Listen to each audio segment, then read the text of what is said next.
অনেক অনেক বছর আগের কথা, যখন মানুষের কাছে আজকের মতো ফ্যাশনেবল পোশাক বা নানা রকম টুপি ছিল না।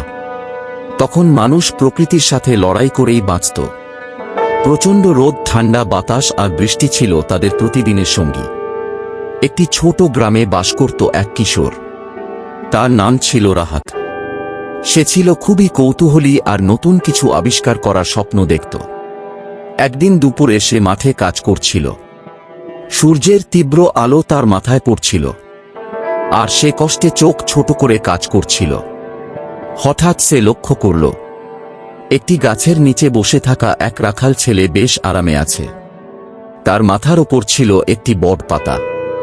রাহাত ভাবল, যদি আমিও আমার মাথা ঢেকে রাখতে পারতাম তাহলে হয়তো এত কষ্ট হতো না।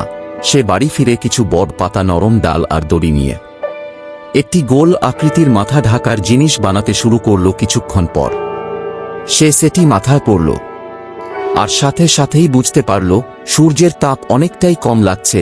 সে আনন্দে তার বন্ধুদের দেখাতে দৌড়ে গেল। আর পরের দিন থেকেই গ্রামের মানুষও তার মতো করে মাথা ঢাকতে শুরু করল। কেউ খড় দিয়ে বানাল, কেউ কাপড় দিয়ে, আবার কেউ পশুর চামড়া দিয়ে। ধীরে ধীরে এই জিনিসটাই রূপ নিল টুপিতে। বছর কেটে গেল। মানুষ টুপিকে শুধু রোদ বৃষ্টি থেকে বাঁচার জন্য নয়, নিজের স্টাইল আর পরিচয়ের অংশ হিসেবেও ব্যবহার করতে শুরু করল।